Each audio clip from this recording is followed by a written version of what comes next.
நல்ல நாள் பார்ப்பது எப்படி? சுப காரியங்களுக்கு சுப முகூர்த்த நாள் குறிப்பது எப்படி? அப்படிங்கிறத தாங்க இந்த வீடியோல டீட்டெயில்டா பார்க்க போறோம். வணக்கம். நான் உங்கள் அன்பு நண்பன் பூசம் பூவதி. வாங்க இப்ப வீடியோக்குள்ள போகலாம். முதல்ல நம்ம எந்த ஒரு காரியம் செய்தாலும் அதற்கு அன்றைய நாள் நல்ல நாளா, சுப நாளா, சுப முகூர்த்த நாளா அப்படிங்கிறதை பார்த்துவிட்டு தான் அந்த நல்ல காரியத்தையே செய்வோம். ஒரு திருமணம் செய்வதாக இருக்கலாம், ஒரு நிச்சயதார்த்தம் செய்வதாக இருக்கலாம், ஒரு வீடு பால் காய்ச்சறது, இது மாதிரி எந்த ஒரு நல்ல காரியங்களாக இருந்தாலும் அவற்றுக்கு முகூர்த்த நாள் பார்க்கிறதுங்கிறது ரொம்ப முக்கியமான ஒரு பழக்கம்.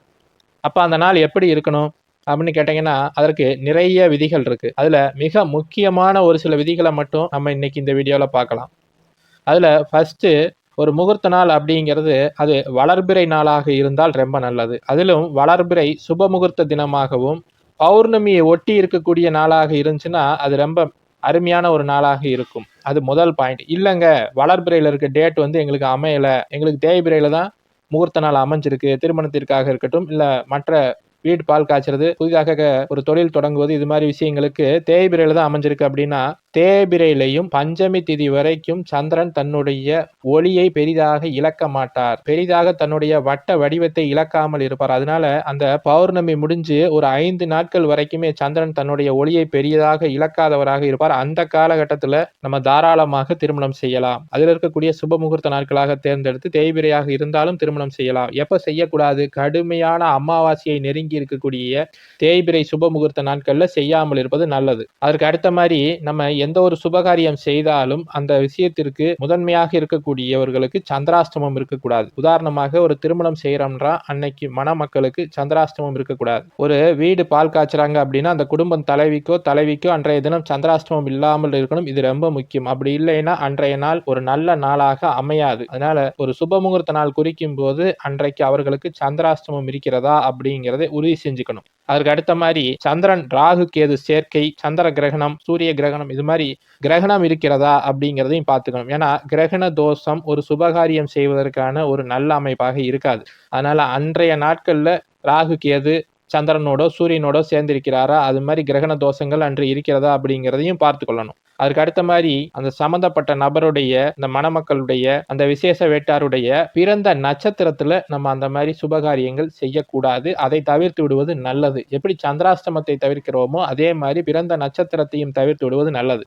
அதற்கு அடுத்த மாதிரி கிழமைகள்ல அந்த முகூர்த்த நாள் செவ்வாய்க்கிழமையாகவோ சனிக்கிழமையாகவோ இருக்கக்கூடாது. ஏன்னா செவ்வாய் சனி இருவரும் கடுமையான பாவர்கள் அப்படின்ற அடிப்படையில அவர்களுடைய கிழமைகளில் அந்த முகூர்த்த நாட்கள் இல்லாமல் பார்த்து கொள்வது நல்லது. முடிந்தவரை தவிர்த்து விடணும். அப்ப எந்த நாள்ல இருக்கலாம்? சுப கிரகங்களாகிய புதன், வியாழன், வெள்ளி. புதன் ஒரு சுபகிரகம், வியாழன்னு சொல்லக்கூடிய குரு பகவான் ஒரு சுபகிரகம், வெள்ளின்னு சொல்லப்படக்கூடிய சுக்கிரன் ஒரு சுபகிரகம். ஆக இந்த 3 நாட்கள்ல முகூர்த்த நாள் அமைஞ்சா அந்த நாள் மிக சிறப்பான ஒரு நாளாக இருக்கும். அதனை அடுத்து ஞாயிற்றுக்கிழமை மற்றும் திங்கட்கிழமை. ஞாயிற்றுக்கிழமை சூரியனுக்குரிய நாள், திங்கட்கிழமை சந்திரனுக்குரிய நாள். சூரியன் என்ன இருந்தாலும் அரை பாவர், சந்திரன் வளர்பிறை தேய்பிறைக்கு உட்பட்ட பாவர் சுபராக கருதப்படக்கூடியவர். அதனால இவர்கள் 2ஆம் பட்சமாக இந்த ஞாயிற்றுக்கிழமையும் திங்கட்கிழமையும் நம்ம வந்து முகூர்த்த நாளாக குறிக்கலாம். அதே மாதிரி எந்தெந்த மாதங்கள்னு பார்த்தீங்கன்னா, தமிழ் மாதங்கள்ல வைகாசி, ஆனி, ஆவணி, அதனோடு ஐப்பசி, கார்த்திகை, தை, மாசி, பங்குனி, இந்த மாதங்கள் சிறப்பான மாதங்களாகவும் இருக்கும். இப்ப எந்த மாதங்களை தவிர்த்து விட வேண்டும்? திருமணம் மாதிரி சுப நிகழ்ச்சிகளுக்கு சித்திரை, ஆடி மாதத்தையும், புரட்டாசி மற்றும் மார்கழி மாதங்களை தவிர்த்து விடுவது நல்லது. இந்த மாதங்கள்ல பொதுவாக யாரும் திருமணம் மாதிரியான சுப நிகழ்ச்சிகளை செய்ய மாட்டார்கள். அதே மாதிரி திதிகள்லையும் வளர்பிறையாகவோ தேய்பிறையாகவோ எதில் இருந்தாலும் சரி அஷ்டமி நவமி திதிகளை தவிர்த்து விடுவது நல்லது. அதற்கடுத்து அமிர்த யோக அமைப்புகளில் பார்த்தீங்கன்னா அன்றைய தினத்துல நம்ம அந்த முகூர்த்தம் வைத்திருக்கக்கூடிய நேரத்துல சித்த யோகமாகவோ அல்லது அமிர்த யோகமாகவோ தான் இருக்கணும். நம்ம காலையில முகூர்த்தம் வச்சிருக்க நேரத்துல மரண யோகமாக இருக்கவே கூடாது. அதையும் நிச்சயமாக பார்த்து கொள்ளணும். சித்த யோகம் அமிர்த யோகம் நிறைந்த நாட்கள்ல மட்டும்தான் நம்ம நம்மளுடைய முகூர்த்தங்களை குறிக்க வேண்டும். அதற்கடுத்து நம்ம அந்த முகூர்த்தம் குறித்து இருக்கக்கூடிய அந்த நேரத்துல ராகு காலமோ யமகண்டமோ இருக்கக்கூடாது. குறிப்பாக நல்ல நேரமாகவோ அல்லது அந்த கௌரி நல்ல நேரம் சொல்லப்படக்கூடிய நேரமாகவோ இருந்தாலும் கூட சரி, அது சிறப்பாக இருக்கும். ஆனா ராகு காலமோ யமகண்டமோ இல்லாமல் இருப்பது நல்லது.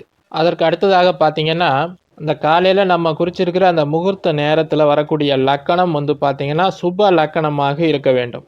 அதாவது அந்த லக்கணத்திற்கு 1, 2, 7 ஆகிய இடங்கள்ல சுப கிரகங்கள் இருக்கணும். அப்படி இல்லைன்னா அந்த இடத்துல வேறு எந்த பாவரும் இல்லாமையாவது இருக்கணும். லக்கணத்திற்கு 7ஆம் பாவகத்துல திருமணம் மாதிரி அமைப்புகளுக்கு பாவ கிரகங்கள் இல்லாத மாதிரி நாட்களாக குறிப்பது ரொம்ப நல்லது. அதே போன்று குரு சுக்கிரன் ஆகிய இருபெரும் சுபர்கள் இருவருமே அந்த லக்கணத்திற்கு 8ஆம் பாவகம் மாதிரி மறைவு ஸ்தானங்கள்ல ஒரே நேரத்தில் மறையாமல் இருப்பது நல்லது.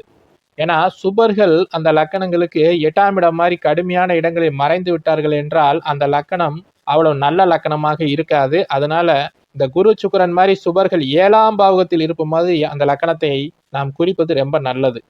அதற்கு அடுத்த மாதிரி இந்த எந்த அமைப்புகளுமே நமக்கு சரியாக வரல, நம்மளுக்கு இருக்கக்கூடிய டைமே ஒரு 15 நாள் 20 நாள் தான் இருக்கு, அதுக்குள்ள நம்ம ஒரு சுபகாரியம் செய்யணும் அப்படிங்கும்போது குறைந்தபட்சம் அந்த லக்கணத்திற்கு 11ஆம் பாவகத்துல சூரியன் இருப்பது மாதிரியான லக்கணத்தை குறித்தோம் என்றால் அதுல எந்த ஒரு பெரிய தோஷங்களும் இருக்காது. உதாரணமாக ஒரு மேச லக்கணம் குறிக்கிறோம்னா 11ஆம் பாவமாகிய கும்பத்துல சூரியன் இருக்கிறாருன்னா அப்போது அந்த அமைப்புல நிறைய தோஷங்கள் நிவர்த்தி ஆகும் அப்படிங்கிறது ஒரு முக்கியமான விதி.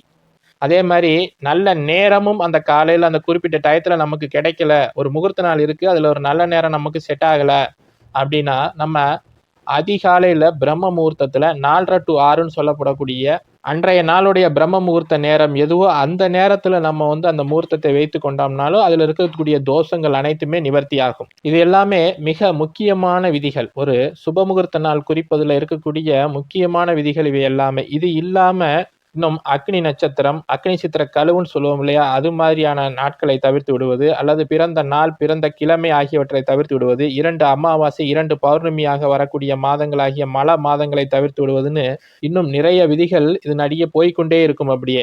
அதனால அவற்றையெல்லாம் நம்ம பெரிதாக நீட்டிக்கொண்டே போகாமல் முக்கிய விதிகளாகிய இந்த விதிகளை மட்டும், மேலே சொன்ன விதிகளை மட்டும் நாம் பார்த்துட்டு இதுல ஒரு நல்ல நாளாக குறித்தோம்னாலே போதும். ஏன்னா நல்ல நாள் அப்படிங்கிறது நாமளாக உருவாக்கக்கூடிய ஒரு நாள் இல்ல, நமக்கு கிடைத்திருக்கக்கூடிய அந்த 1 மாதமோ 2 மாதமோ அந்த காலகட்டங்கள்ல அதுல எது பெஸ்டா இருக்கு அப்படிங்கிறதை தேர்ந்தெடுப்பது தானே ஒழிய நம்மளாக ஒரு நாட்களை உருவாக்க முடியாது. அதனால இந்த எல்லா விதிகளிலும் அதிகமாக எந்த ஒரு நாள் பொருந்தி வருகிறதோ அந்த நாளை செலக்ட் பண்ணணும். அதுல நம்ம மேலே முதல்ல சொன்ன அந்த சந்திரன் ராகு சேர்க்கை, கிரகணம், சந்திராஷ்டமம், இது மாதிரியான முக்கிய விதிகளை கட்டாயம் ஃபாலோ பண்ணி தான் அந்த நாளை குறிக்கணும். அதுல காம்ப்ரமைஸ் பண்ணிக்கவே கூடாது. சரிங்க, இன்னைக்கு இந்த வீடியோல சுப காரியங்களுக்கு சுப முகூர்த்த நாள் குறிப்பது எப்படி, அதற்கு எந்தெந்த விதிகளை முக்கியமாக ஃபாலோ பண்ணணும், அதுல ஏதேனும் ஒரு விதி நமக்கு பொருந்தல அன்றைய நாள்ல அப்படின்னா அதற்கான ஒரு சிறிய நிவர்த்திகள் என்ன அப்படிங்கிற எல்லாத்தையுமே இந்த வீடியோல டீட்டெயில்டா பார்த்தோம். இந்த வீடியோ உங்களுக்கு பிடிச்சிருந்துச்சுன்னா லைக் பண்ணுங்க, உங்களுடைய கருத்துக்களை கமெண்ட்ல சொல்லுங்க. நம்ம சேனல் பிடிச்சிருந்துச்சுன்னா சப்ஸ்கிரைப் பண்ணிக்கோங்க. இதே மாதிரி இன்னொரு நல்ல வீடியோவில் சந்திக்கலாம். நன்றி, வணக்கம்.